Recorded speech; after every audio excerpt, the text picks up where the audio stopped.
Good morning, festival and event members. My name is Bob Minhas, founder of Entrepreneur House. I'm happy and excited to be here this morning to start in what's going to be a series of webinars in partnership with FEO. The idea is we would love to talk to you members about a lot of the questions and concerns that you have when it comes to your events. And today we actually have two very, very special guests. I'd like to introduce Janet. Say hi, Janet. Hello. And hi, Kevin.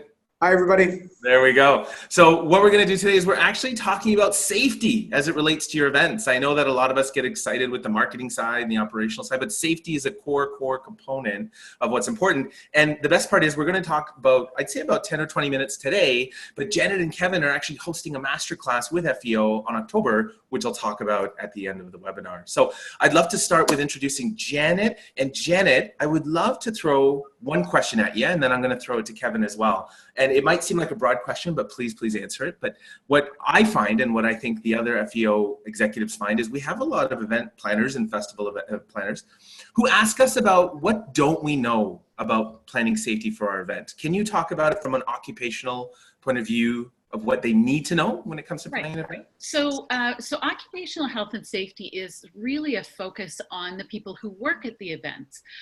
They work at the, whether they are doing security or building the site or concessions, all of those folks who are going to be on your site are workers.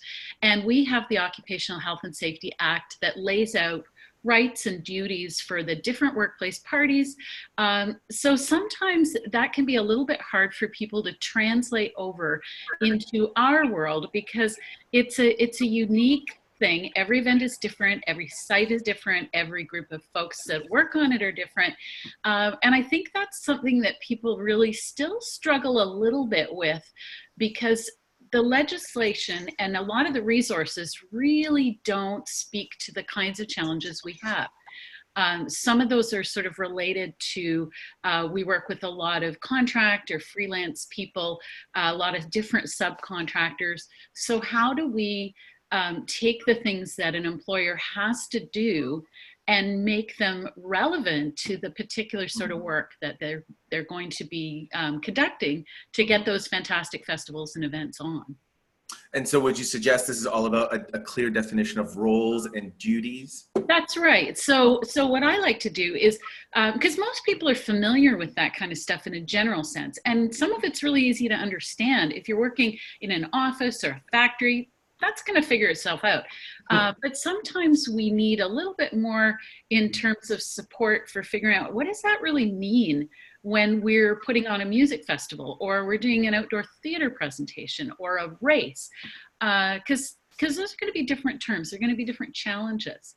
And so I'm trying to help people to sort of work through that and understand and give them some tools to take forward so they can do a better job. So the idea then is to give them the reality of what's in the field as opposed to theory and what's in a book. That's right. That's right. Because we all need a bit of translation. I know when I first started doing health and safety in a theater, I had no peers. I had no one who was doing that, who I could say, what do you do with all your contract people who you're going to see for a short time and never again? Do I still have to give them an orientation? Do I still have to make sure that they're trained for those tasks? And the truth of it is yes. And we need to figure out how people can do that successfully, taking in the kind of, challenges that they have with all of those different things. That's wonderful. That's wonderful. So let me throw it over to Kevin. Kevin, similar question, unless you want to just feed off Janet's question, is when it comes to safety and risk management, what is one thing organizers and planners seem to miss or seem not to be aware of when you deal with them? I think it's understanding that the event space is non-traditional. Okay. Yeah. A factory, with no disrespect, is a box. It has four walls and a roof and has people that come in and they go out. I think what attracts people to the event space is the fact that it's not traditional. It's a little bit unorthodox. It's a little bit that improvisation. There's a theatrical element to every event because it is a production. And that production is one time and it's episodic. It happens for one period of time and then it more often than not disappears. So in the event of not being in a fixed facility with all the traditional safeguards that are in there, how do we create that safety envelope? And the envelope isn't just, well, I'll call 911 if there's a problem. That's not a safety plan. Fair. That is a response to a problem that's already happened. And then understanding the various levels of regulations. And one of the things that Janet struggles with is, for example, the use of employees, contractors, and volunteers. And I'm sure in our masterclass, we'll talk about the context of how do we safeguard the humans. Let's not worry about how they're being paid or if they're being paid. And that's the level of due diligence that is required through the risk management process, is to understand administratively, do you have all your processes? Do you have your people? Do you have your equipment? Do you have your infrastructure? In a context that you're going to show up on a site that last week was a soccer field and now is going to become a music festival. Or yesterday it was an open city road and today it's going to become a marathon course. Mm-hmm. So I want people to think in the third dimension. It's obvious to look at people coming in and having a good time, but then what happens when things don't go the way they're planned? Some of these concepts is risk management versus safety. Risks we can understand, but we can't manage. It's the safety aspect that event organizers can actually manage. They can manage and predict their response to certain situations. There's enough variability in something like weather where an organizer can't control the weather unless they have a secret that we all don't know about. And we want that secret. Yes, yeah. We can't control the weather. What we can control is our response to the weather. Do we shelter in place? Do we evacuate, or do we cancel? We have three options, and we have to balance economics, response, and responsibility to understand what is going to be our best response. And nothing in the safety side of things it's never going to be clear cut. There's always going to be a gray area, and we're going to play in the thinner sides of margin. And as Janet can attest to, because our industry has gone through a few inquests of late, they're starting now to look at our industry and say, well, wait a minute, there's a group of people that are out doing a whole bunch of work in a place and space that is fun, but it is still ultimately going to be considered a workplace. So how do we address that? And I think it's through experience, conversation, things like the masterclass, where the industry gets together and starts talking about the best practices and learning from each other. And I think the learning and sharing of information through an organization like FEO helps us to sort of break down the commercial barriers and have a conversation about safety and just say, listen, it's not about dollars and cents at this point. It's about making sure that our participants, our attendees have a positive experience, and all of our workers, employees, volunteers go home at the end of the day. So I love that you said that, Kevin. I love that this is, and the members hopefully are really hearing this point, is both of you aren't simply talking about liability and risk mitigation. You're talking about the experience of both the volunteers and the attendees. And I think when it comes to safety, Kevin, you touched on it a lot. When it comes to situational awareness, it's just being really mindful of all of those factors, which is great. Here's something I'd love to ask you guys, because again, I tend to deal with event planners on all scales, but mostly smaller scales. And when I deal with the people that are doing an intimate event, maybe 50 or 100 people, let's say masterclass. So when it comes to safety, whether occupational or whether safety and risk management, what can we say to the smaller festival and event, more intimate event planners about what they still need to consider? Right. Maybe I'll start with you, Janet. So if I can jump in first. Yeah. The way that I'm going to be addressing this is I'm going to have some discussion. I'm going to have some tools that people can look at and then adapt to their own use. So if I'm doing a monster music festival, right, and those tools, they may go, whoa, you know what, this will be really helpful to me. If I'm doing, a smaller 100-person, more intimate event, I might look at that tool and go, oh, you know what, that bit, I don't need that bit. I don't need that bit. Oh, but here's 3 bits I'm going to use. Mm-hmm. The one thing that I want to make sure we're clear about is that I have a tremendous amount of respect for the folks who work in events, for the people who are on the production side, the management side, the people who just slog all the boxes in and build stages and put up audio systems. These are really smart, capable, professional, dedicated people. Mm-hmm. And they really want to do a good job with this. Mm-hmm. So what I love about doing a class like this masterclass is you get a bunch of people in the room who go, I'm doing the things I know how to do. I'm doing the best I can, but I know I want to do more. I want to know better. Yes. So you put a bunch of those people in a room together and they can pick up from each other. Part of what I'm doing is facilitating that. Who had a great solution for, that question? Okay, now we all know about it. I can't remember what your original question was. No, that's good. No, that's wonderful. And so the key here to get across is this But you know, masterclass. I'm not starting from a place where I'm going, okay, here's a room full of people who don't know anything. Here's a room full of people who are really creative and dedicated and talented and problem solvers, and they want to take it to the next level. They want to figure out, you know, what's the next thing I could be thinking about, or the next thing I could be doing, and sharing it with the person they're sitting next to. That's what's exciting to me.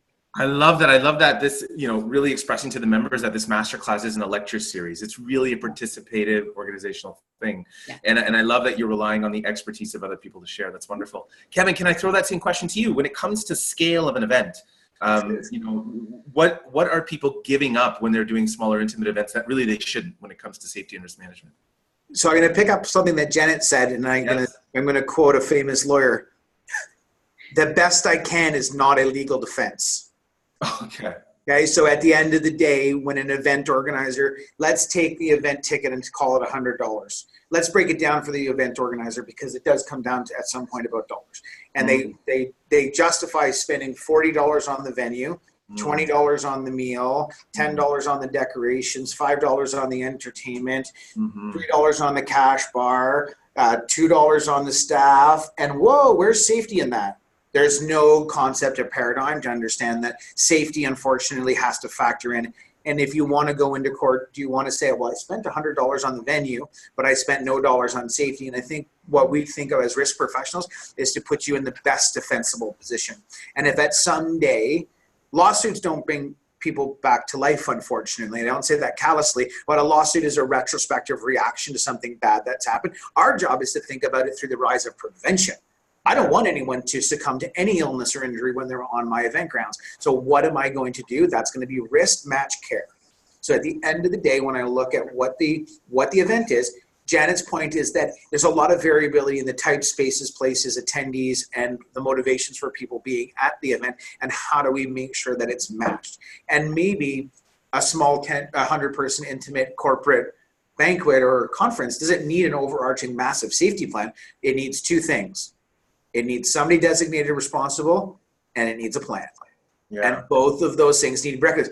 I can do those on 2 pieces of paper and not cost a lot of money if I think about identifying, when you go to one of Janet's seminars, and I'm not going to spoil her fun, but when you get to her opening presentation is she's going to tell you where the exits are, where the fire extinguishers are, and where the defibrillator is. She's going to point out those 3 safety systems that are inherently built into your venue. So you don't need to make provisions for providing those. You need to address and acknowledge that they're there and they're present, and if we need them. So it's about, for the small event organizer, is about harnessing what's around them.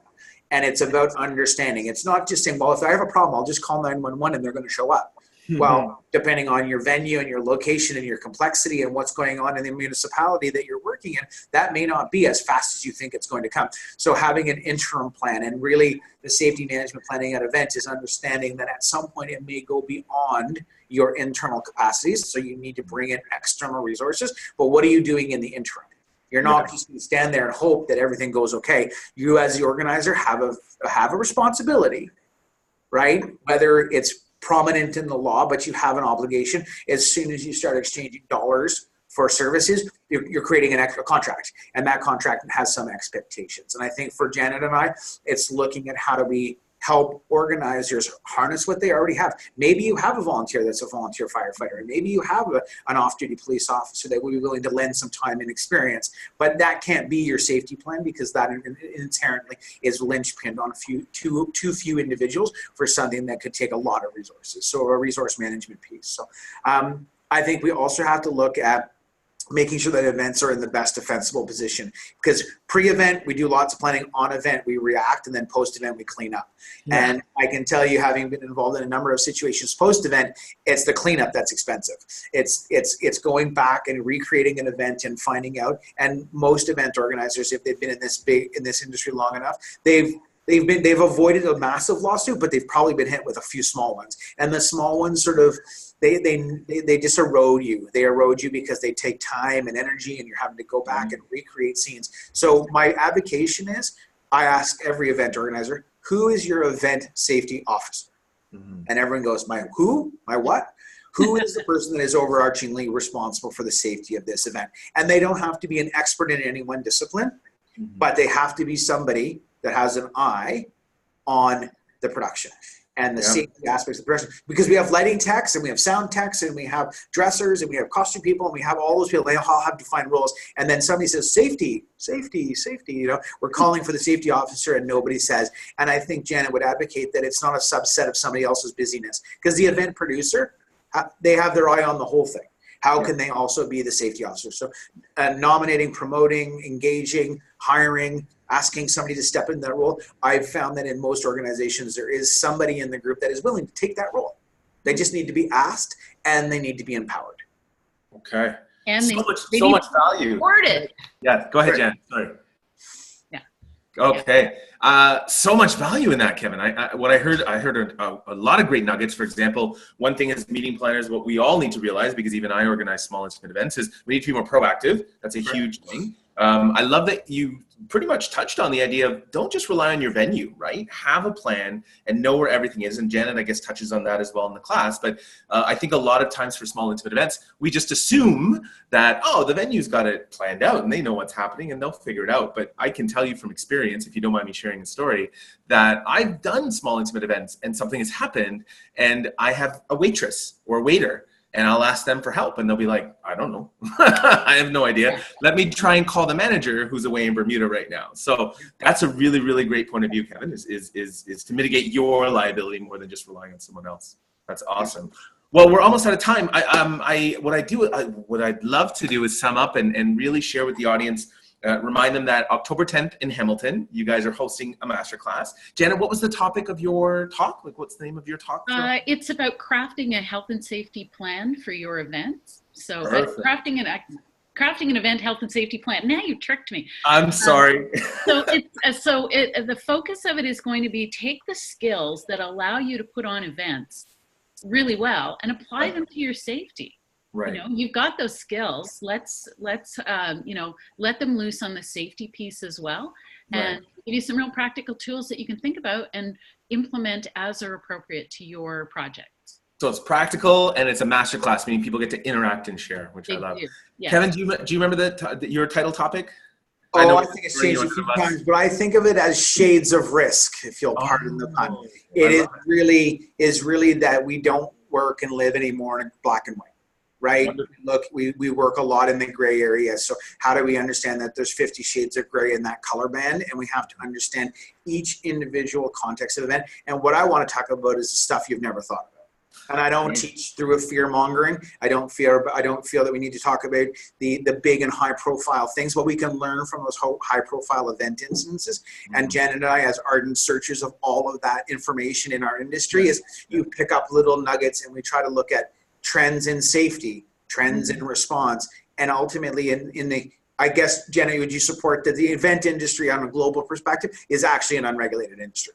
It is a massive largely unregulated. Right. With components, right? If you bring electricity and you bring water, you've got people regulating, but there's a whole part of our subset that is actually unregulated. And that's where the concept of a master class is a peer conversation. And facilitated workshops that Janet and I have done have been very interactive in the context of we actually want the participants to come with questions and let's noodle on them and let's ruminate and think about how as an industry we can respond to that situation or that response. Because as you mentioned, you brought a very specific example, Bob, to the conversation. And I can think, oh, I'm going through that, and I bet you everybody in the room has been there saying there is now a problem, and it could be an overflowing toilet, right? Or it could be someone's collapsed in the entrance way. And I think from our perspective, it's talking about what you don't know, and that's a hard conversation to have because that's talking a lot in the conjecture of what if. So what if this happens and what if that happens? And I think as an industry, when we share information, we will be measured against our peers. So let's talk to our peers. Let's find out what they're doing, what they're thinking. And I think as the industry, we can offer a lot, but we can also receive a lot. So I'm sure if true to form, we'll come away, Jen and I will come away from that session, the masterclass, with a whole bunch of other things to go, oh, I never thought about that, because most of what we know through experience. I love it, Kevin. That's fantastic. Thank you for sharing. So for the members that are watching, you can head over to the FEO website and register for October 10th in Hamilton. Get your tickets now because these are limited seats. I know that it isn't just 100 seats. The master classes are meant to be intimate classes. So be sure you get there. Thank you, Janet. Thank you, Kevin, for joining us today. Awesome. We look forward to seeing you all there. It's going to be a great day. Take care. Bye now.